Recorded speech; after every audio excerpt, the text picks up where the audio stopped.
All right, we'll start it now. Okay. How are you doing, Dr. Death? I am doing fantastic. How are you doing? Oh, rather wonderful. I'm a little tired. I just got off of COVID, so I hope my voice doesn't sound too scratchy. My throat was like terrible. I would have had a fun Alex Jones like raspy voice. I'm not gonna do it now because it's too embarrassing. But like, when I'm sick, I can do it. But I don't know what you're talking about. yeah, either way, I guess before we get started, let me go ahead and thank again our wonderful channel sponsor, Aho Patchworks. Christmas time might be over, but that is still no excuse to stop buying patches, keep buying patches, and when you buy your patches, be sure to use coupon code /AGCast, of course. That way, you let him know who sent you, and I enjoy my sponsorship. They're made of magic. Okay, I guess now that that's out of the way, this is going to be a short one, right? Yeah. We only have two betas to discuss. They're both suppressors, which are cool and incredibly based, but, you got to keep a suppressor quiet. So, there's that much. There's that much to say about it. Let's take a look at the first one. What do you want to start off with first? Okay, so we're going to start with the Nielsen device. And now that is by Hemby, and I hope that I'm saying that correctly. It's PEMBIE000 Industries. And what this is it's a suppressor with a Nielsen cavity built in. Now it's printed. There's a fiberglass outer shell, which a lot of people have been starting to look at that for heat dissipation and heat resistance. And so this allows you to have a 3D printed suppressor that has a Nielsen device in it, which lets, in case people don't know, it allows the suppressor to flex internally, the baffles to move, and that lets it function with Browning style actions, tilting barrels. It's really interesting because it's a more complicated design, but it opens up so many possibilities and so many more applications beyond something like our earlier suppressors, which were all monocore, and they had to be on fixed barrel designs. This really, the majority of semi-automatic pistols are of the Browning style action tilting barrel. So this really opens up a lot of doors. Yeah, because I'm thinking about like the original, was it RBC Crescent? You could get it to work. Ruby. Yeah, Ruby's build. You could get it to work on handguns. The issue was, I think, drill a hole in it or something to essentially reduce the pressure, so it would be less effective. Correct. But, it would cycle. It was also very big. It was very heavy. It's perfect for something like if you were going to use like a High Point C9 that has a threaded barrel, a fixed barrel design. Anything with a fixed barrel, really. Like, 9mm PCCs. Yes. Handguns, though, not really, and you would have to do some modifications for it. This kind of allows you to use essentially like a Glock, pretty much. Yeah, or a 1911. 1911 Glocks, really anything with that tilting barrel design, which is, I wouldn't say every design out there, because the vast majority. There's like a few. I think the Walther CCP. I mean, High Points are direct blowbacks. There's the PX Storm, which is sort of the rotating barrel. And Lorson, if you wanted to do a custom barrel, which you should. Right. A vast majority are going to be that tilting barrel action anyways. So yeah, I'm interested to see where this goes, because this pretty much now opens the door for normal handgun suppressors. Yes. And this is a big leap forward. Pretty much. I think, this will probably increase how effective also handgun suppressors are too, at least the 3D printed ones. Well, the other interesting thing is that this shows how suppressor technology, especially in the DIY and 3D printed sphere, is building on the shoulders of each successful iteration.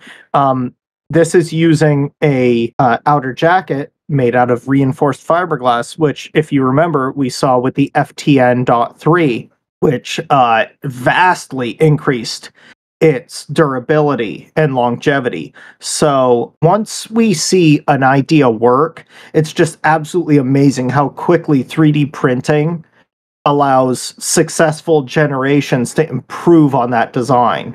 We've got two designs that are both still in beta that are advancing this technology. Well, yeah. right now, yeah, I can't really think what else to add to this next but you're right though that we're keep getting there's more suppressors designs, and a lot of them are actually iterating off of each other, and they're becoming better and better designs, and it's kind of interesting seeing how many are kind of popping up now. But I guess that's a good transition then to the next one. Okay, yeah. So the next one is the flow suppressor, and this one's pretty darn interesting. It's a flow-through suppressor design, which is the latest rage with suppressors. It's by Alt Personalitty, and that's ALTPersonalitty, 2 T's. And what this is it's a interchangeable baffle design. So it's a fully 3D printed suppressor available in both 22LR and 556, and it uses 3 screw-in cores. So if a section of your baffle core gets burned out, you can replace it easily.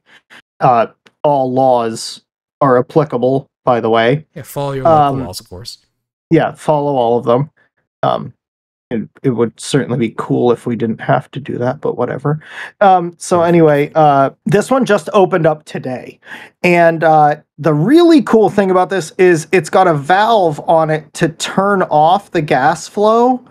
So you can turn it from a suppressor effectively into a flash can. So you can turn your suppression on and off, which I find really cool. If you can turn off like the gas system, I wonder, could that in theory then also make this sort of like an adjustable gas system for suppressors? I guess like you'd be reducing the effectiveness. You could, I suppose, if you want to think about it, partially turn the valve and partially cut off the gas, and then if you wanted to increase or decrease your suppression. But yeah. I mean, that's an interesting concept. I'm curious to see how that plays out. But yeah, early beta still, so I guess we'll wait. And Very early.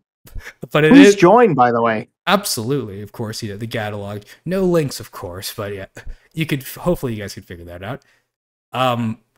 What I find interesting more is what if it's a flash can? Yes. Could you, in theory, make it just a flash can? Is it just a flash can? I see no issues with that. So let's say that you turn off the gas flow and you put a little dip of hot glue there. What is it? It's just a muzzle device. It's nothing. Let's say that you take a soldering iron and you just solder a little bit of plastic, a little bit of PLA plus over that valve. Well, now it's non-turnable. Right. I mean, if, SHTF happens, that's not your fault. Yeah, it's a really interesting concept. Almost like one of my favorite, what other fun test cases would be, what part of the firebolt is considered the firearm? I would like to see that fought out, but I don't know if we want to open that can of worms. No one wants to be the first one. But this would be another fun one. Well, is it a flash? It is a flash can. It can be a flash can. Now, of course, the issue will always come down to the baffles, and I guess this would be a fun question of intent. Maybe for a more aspiring lawyer out there, they might be able to figure this out on their own. If the baffles are non-accessible, are they really baffles, or is it just like an interesting internal design? I don't know. But I guess another thing too on this one is, so this one is a flow-through design, right? Yes. And yeah, so that means that I'm interested then on how much that will actually benefit too, because I thought one of the bigger selling points for flow-through designs are that you don't really need to adjust the system as much. Well, that is correct. I think that they're a very innovative design. I think that it's fascinating that they chose a flow-through design for this, especially with the unique feature of the valve. You're seeing 2 new innovative technologies coming out at the same time in the same design. So to see people actually put it into practice, that's where we're going to learn how practical is this, how effective is this, is it worth doing? And that's the neat thing about 3D printing, is that it lets you take the place of some large company that has a dedicated engineering department, and you get to hands-on design this new technology, and you get to say, is this worth it? Yes or no? you know, you don't end up with a really cool technology that just gets abandoned in a back room somewhere. It's really interesting too, because I'm not sure what company would even try something like experiment with stuff like that. I don't see any. But, you know, with 3D printing, it's kind of like, I guess, why not? The worst that happens is how much the filament costs, really. Filament and ammo. Yeah. So you're out, you know, $35 for a roll of Polymaker. And, oh, yeah, no. Exactly. And the nice thing, too, is, yeah, the replaceability part is kind of nice. Well, of course, you know, pending federal and local laws. Federal and local laws of what part is the actual suppressor. That's, you know, we always love to follow our local laws here, too. But, yeah, always. That's always another fun, you know, question to ask. I guess we still early on too, so we can't really fully get into that. I will say this, I've seen videos of it firing and it is incredibly quiet. And that's, you know, if you're going to have a suppressor, you want it to be quiet. This thing is darn near silent. I will not swear, you know, to be a good boy. Good, maybe we can monetize it now. I'm not going to I'm not taking the risk yet. I'm not taking the risk. I have a bad feeling about it. Love us, Raid Shadow Legends. Love us. Well, luckily, we don't need them. We have our sponsor, Aho Patchworks.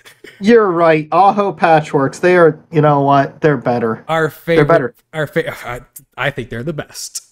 Of course. You know what makes Superman so super? What? Aho Patchworks. He's got them underneath his whole suit. You know, it's underneath the cape. Him fly. It's underneath the cape, I was told. Yeah. But yeah. Yep. I guess a nice thing about this week, I guess, is this will be a rather short one, I think. Yes. This will probably be our shortest one, which will be kind of nice.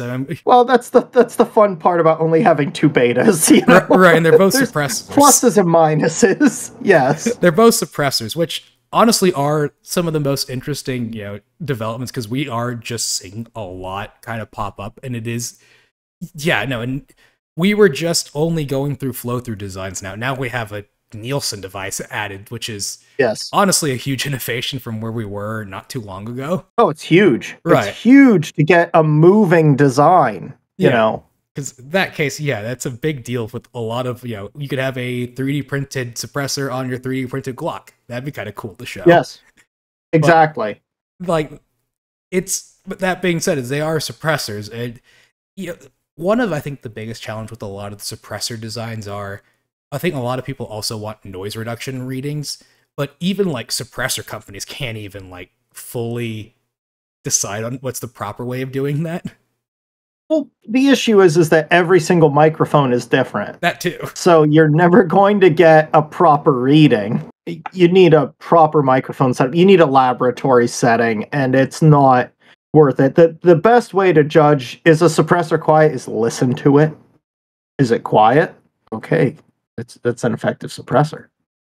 Having the ability to shoot suppress before, it is actually really nice, and I can understand why people like it. Even with like 223. Oh yeah. But I realize we should probably just end this soon. Yes. So, but I guess again, thank you. We fully completed the year now. We're at December. This is December, so we've done a full year now. That is, I think, the big thing. And congratulations. It was nice to know you. It was nice to know you too. I guess we'll have to keep this going on now. I'm in favor. We'll see how long we can keep this going. But I think we'll probably get this one out soon because it's pretty quick. And there will be an announcement, hopefully, for the year-end review stream, because there's no way I'm going to edit like what could possibly go on for like 5 hours. We might have to make that a live stream or something. Yeah, no, I think that's just a better idea, because I'm not good. That's the most fun's editing it all down. But again, thank you so much for a full year, and thank all of you too for listening for a year. It's actually kind of amazing. Thank you, everyone. It's amazing. Like, we get like 1,000 views like every single week on these. It's kind of like all right, there's a dedicated amount of you guys watching this. I cannot believe that many people think that I am interesting enough, and you are, like, that we are interesting enough to listen to me. As long as there are people that are listening, we'll keep doing it. So thank you guys for a full year, and don't forget to subscribe, all those other fun things, but more importantly, buy patches from ahopatchworks.com using coupon code /AGcast. All right. They make you bulletproof. They do. Well, hopefully see you guys for another year.